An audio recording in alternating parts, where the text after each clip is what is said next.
Hi there, I'm Roberta, and I've practically grown up here. Everywhere you look, you see our family's wares, from dinner plates elegant enough for a royal ball to the mug you've used every morning for the last 10 years. It's been quite the journey, being present and witnessing and aiding my parents in the growth of their business. But one day, that all changed. Our next-door neighbor, Mrs. Wilson, from the bakery, stormed in wildly like a tornado cutting through twine. She always had a strange habit of barging in and demanding to see my dad, John, as if she owned the place.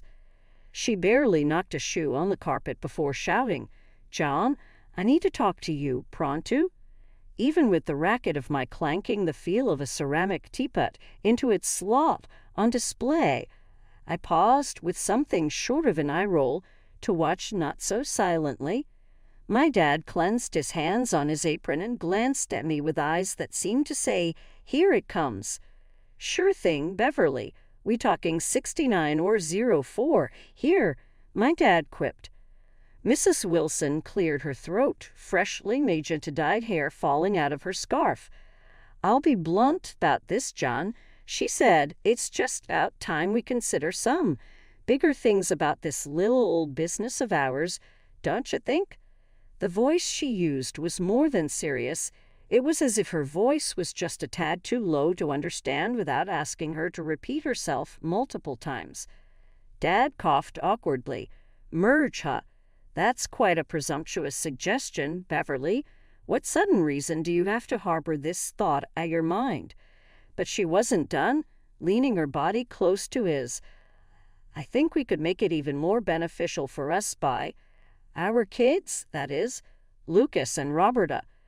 I almost dropped the teapot. Lucas is a man in his 30s, and despite being neighbors, we barely speak a word. I could see Dad cup his chin and feel my heart plunge. They're both proper kids, and you know that. But marriage, they're how old and barely know each other. That's a bit steep, Beverly.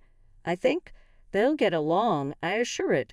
Plus, from a businessman's viewpoint, it's a smart idea. Dad sighed. "I'll talk to Miss Ann. She wants to merge the store and the bakery. She wants me to marry Lucas. I said, and my thoughts instantly reflected thoughts in verbal form. What do you think? I could not even imagine that. It looked like one of those old films, and getting married like that was not what I was dreaming about. "I do not know, Dad. Lucas is a nice fellow, but marry him. Maybe you need to meet properly, I suggest." "You know what? You do not need to make this decision right away. We will figure it out gradually," Dad said. So it all started. Lucas and I used those months to learn more about each other. There was something about him. He seemed to be polite at first, but later revealed that he cared about Mother's legacy. However, it was different, as if he was ready to repeat what she did, but in a more decent way. Our conversations varied from discussing her business affairs to personal matters. As a result, it felt more like a situation we discussed rather than a contract. However, the story developed further. Mrs. Wilson took care of everything, starting from the 3-candy cake from her bakery and up to the decorations she used for the windows with various items. One evening, we were discussing the guest list, and my mom came rushing with a thick stack of invitations.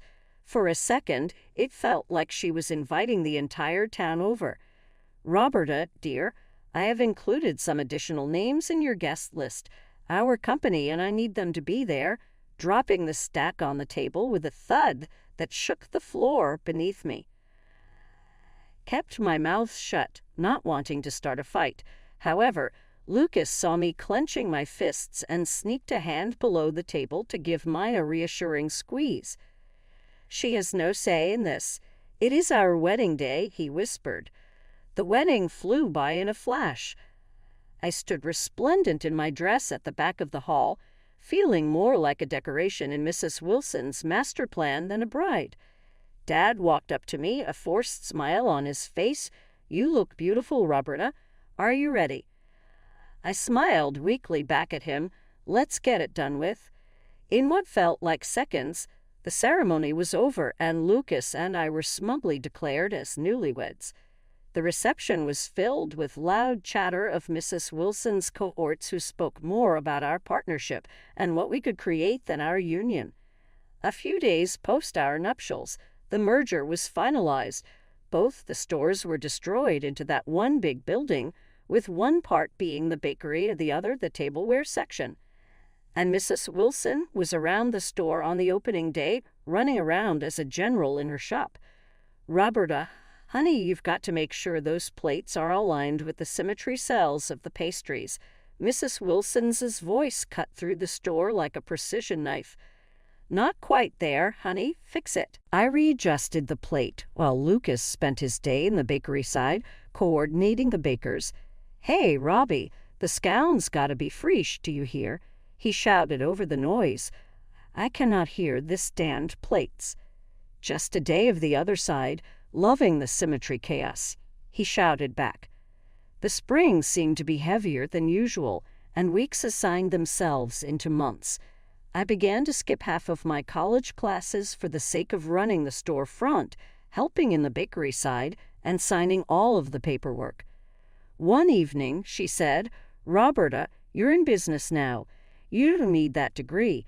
This is your life." She said it like it was final, her words sharp and impacts deeper than anything else. They rationalized living with it could save us money and make running the business more straightforward. However, this just meant more hours for me, and since we were a short walk from the store, there was not enough breaks from the constant oversight of Mrs. Wilson, and I was doing everything else. It started as a collaboration, but it increasingly felt like a takeover. On top of this, something irritated me more than it did usually. My dad was present less and less.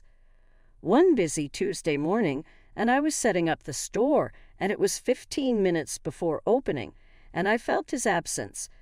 Normally, he'd be here, making jokes to start the day. Instead, it was just me and the clinking sound of ceramics. That evening, I went to my parents after dealing with customers and Mrs. Wilson's directions all day.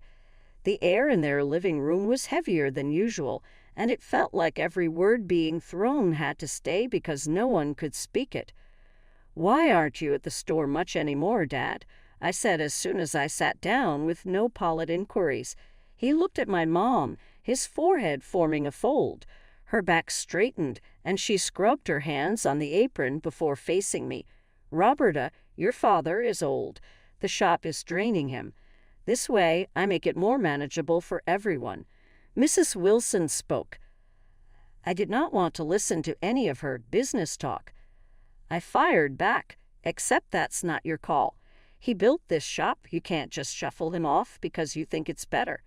Mrs. Wilson made a scoffing noise as she shook her head. "It's a ruthless world, Roberta. Business will not care that it's a family-owned place. I need to do what's best for business." When the pandemic began, it felt like someone had taken the shop floor out from under us. Shop sales plummeted, and every day the bare aisles seemed to stare at me, telling of our struggle. During one of those cold shifts where it felt like things were terrible and might get worse, I made a choice. We could not continue sitting and waiting for things to get normal. "Lucas, we have to go online. We'll do delivery, get individual orders," I stated confidently, even though I was not sure. He seemed skeptical but nodded. "Judge for yourself, it might work. We should take it up the boss." However, I knew it would not be easy with her. Mrs. Wilson was used to operations this way, and online sales seemed risky. When Lucas and I brought the idea up, she shut us down. "We're not some tech company. We're what we are, we'll outwait it," she said, and shifted attention. I just could not watch everything collapse, so I started it anyway. After delivery was skipped, I used delivery resources to design an online dish community. I bought our accessory products and bakes at night after the bakery closed. Orders began slow, then more came. Keeping it hidden from Lucas and Mom was taxing. I was so tired, burning candles on both ends, between managing our secret sale and my day job at the shop. Nights turned to morning, and I often tiptoed home late after midnight. One night, as I entered without banging my door to prevent awakening anyone in the household, I saw Mrs. Wilson standing in the living room, her arms crossed and expression a combination of rage and sadness. "Roberta, where were you? Look at this house, and your father is asleep. Don't treat him so." "I've been working, Mrs. Wilson. We got a rush of online orders tonight," my voice worn out after too many nights like this one. "Online orders? What online orders?" Her tone sharp and accusatory when it's difficult to describe. I could feel the tension in the air, radiating as Lucas came down, drawn by the noise.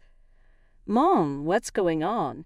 he inquired, the frustration and the feeling of helplessness reflected in his eyes. "Ask your wife what's going on. She's running some secret side business and neglecting all her duties around here," Mrs. Wilson interrupted, criticizing me in every word. Lucas' gaze met mine, expressing confusion. What's she talking about?"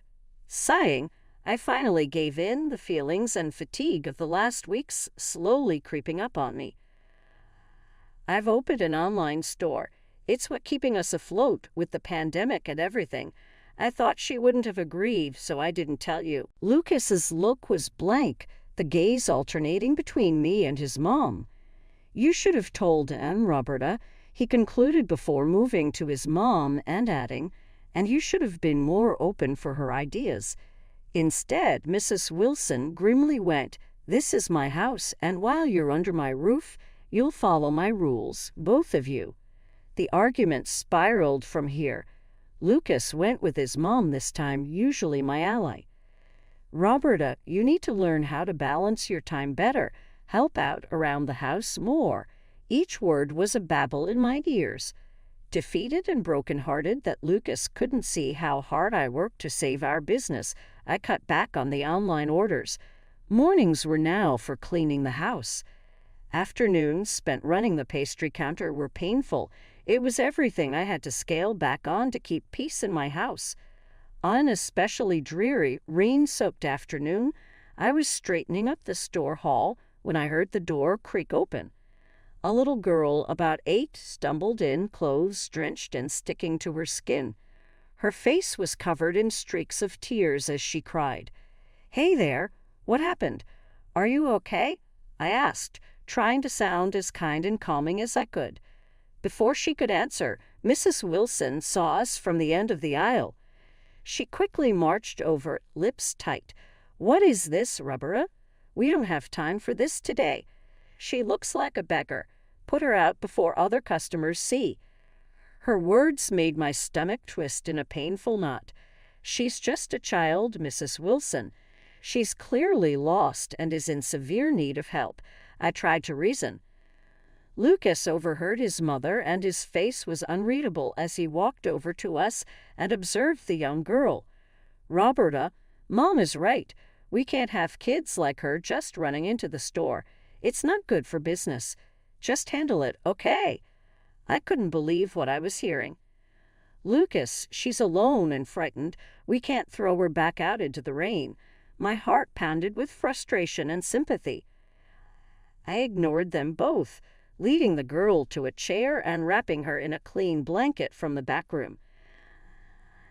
Made her a cup of hot chocolate, hoping it would calm her down a bit. Mrs. Wilson, however, was fuming. "This is exactly the kind of distraction we don't need, Roberta. You're responsible for any fallout from this," she warned, her voice sharp. I finally managed to calm the girl down enough to tell me her name was Sophie. She had wandered off from a nearby park and got lost. Just as she started to relax, the police arrived. They thanked me for looking after Sophie and informed me her parents had been frantically looking for her. It turns out she wasn't far from home, not at all. After the police took her away, Mrs. Wilson pulled me aside. Her face was stern and cold, and her voice was monotone as she spoke to me. Lucas just nodded along, not standing up for me. Mrs. Wilson said, "Due to your little stunt, I'm docking your pay. You took time off work to deal with this situation. You will wash dishes for the next 2 days to make up for it." That stung more than I expected it to. Scoring pot after pot, it felt like I was more of a servant than a part of the family. Lucas was always my rock, but now he was just another weight to drag me down. Every harsh word Mrs. Wilson spat at me, every nod Lucas gave, both were a reminder of how trapped I was. One morning, an ordinary customer walked into the store. He was richly dressed, his eyes scanning the establishment like he was looking for something special. When he finally noticed me, he smiled, and I asked if I could help him find anything. After he has rang up his purchases, he thanked me and then paused, his expression turning a bit more serious. "By the way, I'm not sure if you remember, but my daughter was the little girl you helped out last week, the one who got lost in the storm." I was taken aback. I did not expect this twist. "Of course I remember. She was a brave little girl. I'm glad I could help her," I answered sincerely. He smiled warmly and handed me his business card. "Well, I'm really grateful for what you did. If you ever need anything, advice or help with anything at all, just give me a call." I just looked at the card and noticed the term lawyer, Mr. Hayes. That piqued my interest, given the mess the store and the merger were in. Actually, there might be something. Could we maybe talk about a legal matter? Of course, about the business my father used to own with my mother-in-law. I ventured. "Sure," he replied with an encouraging nod. "Why don't you come by my office next week? We can go over everything in detail," he offered. Took him up on his offer, feeling a bit of relief and a bit of anxiety. In his office, I handed him the pile of documents my dad signed years ago, merging our family store with my mother-in-law's bakery. He went through them carefully, his brow furrowing more with every page. After a long silence, he looked up. "There are several significant issues here. The contract has multiple violations, which are quite concerning. I think we have a strong case here if you want to challenge this," and he offered to help me pro bono to set things right. At this point, I felt overwhelmed, but grateful once more. Thank you. I'd like that. It's just hard, you know. It's my husband's family, too." He knew. He nodded his head. "It's not only about business, it's your life we're talking about. You deserve to have control over that, and you won't be fighting alone." When I left his office, I felt hopeful and worried at the same time. Could I really go against my husband and his own mother? And what was the alternative, other than waiting for my parents' store skeletons from the inside, seeing the work of both of my parents being destroyed? This was the thought that clouded my mind as I came home that evening. I was still halfway through processing when I saw what I was greeted to. Our house was lousy, and there were several weekend guests who laughed, talked, and clinked glasses. I stopped, reeling in the sight before mother-in-law, whose face immediately gained half a serious expression within a few minutes, met a slightly drunk gaze with me.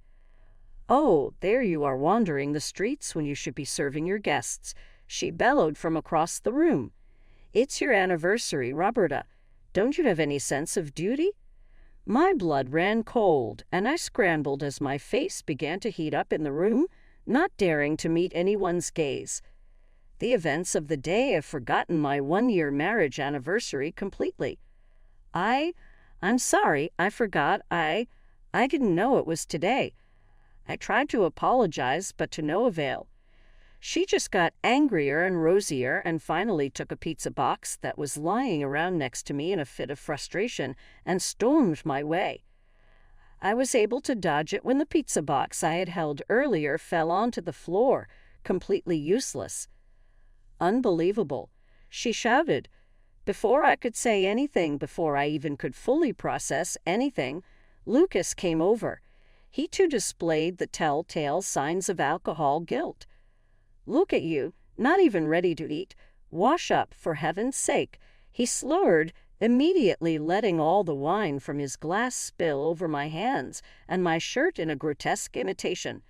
The cold wine seeped into fabric, staining my shirt. A shiver ran through me. The next moment, something broke. Something inside me, long-suffering and angry. Maybe it was finally sensing how these people dishonored me and my courage. Maybe it was just the wine running through me. But at that moment, I just could not take it anymore. Wiping my stained hands on my wet shirt and looking into the room, I spoke just loud enough for silence to spread around me. "I have seen a lawyer. I am filing for divorce, Lucas," I said. Lucas and his mother just looked at me as if though they saw a ghost. My mother-in-law walked closer, her voice filled with sheer ice as she spoke. "Who do you think you are? You think you can just—" I cut her off. I spoke louder, all eyes in the room glued to us. The tension was so thick in the room that it was almost tangible. "I am not finished." I swallowed and spoke as loud as I could. "I am suing to override the merger of the store. There has been a fraud, and the court has the documents I sent them. I will also be asking for financial compensation for everything I endured here," I said. The room was silent for one moment before my mother-in-law exclaimed in outrage. I did not wait for more. I quickly turned on the heel and headed upstairs to gather all my things. My mother-in-law followed me, but her voice was no longer cold and hateful. It was desperate. "Roberta, please, let's talk about this. You're overreacting." I stopped, turned, and faced her one last time. Without saying a word, I handed her the business card of the lawyer. "From now on, any communication goes through my lawyer," I said firmly. After that, I walked to our room, my fist tight, but my intentions clear. I only packed essentials, all that I needed to start over. I finally left my mother-in-law's roof, moved into an apartment across town. It was like I felt the fresh air after ages. It was not alone, yet alone, because my father was with me. We were fighting to win back our life. The attorney, Mr. Hayes, was determined to handle our situation. In court, he was a dog. He fought to win our side. After a short while, we got the good news. The court had deemed Mrs. Wilson guilty of fraud. They arranged to break the illegal merger and fined her so much money. I finally got compensated for all the financial losses from that day. It was enough money to help me buy Mrs. Wilson's share in the joint bakery and tableware business my father. Standing in front of the business house again, all legally mine, was a good feeling. "Dad, we did it. It's ours again," I said finally, handing him the keys to the door. We spent the next weeks revitalizing the shop. After every paint coat, every new display on the rack felt like a part of soul claim regained. Mrs. Wilson and Lucas had to find a new job. The loss costs through the case and the fine dried out everything they had saved. I heard about them incurring debts, but the rest— Lucas tried calling once or send a text, but I never replied. I had locked that part of my life away. Now I was thinking of the game to secure our future. With the store and my studies back on track, I continued with college at night. It was a fresh new penny. I was aiming home after a class when Dad closed the shop. Hitting across a well-laid coffee table, Dad joked, "You know, Roberta, start again like this, that's more than I was hoping for, sass mess." "Yes, Dad, that's exactly how I feel. It's like I woke up from a long, bad dream. We have a second life here, and I'm not going to waste it," I said to him with a fresh confidence I didn't have for years. We discussed the business future undertakings, new products we might introduce, the holiday discount sale,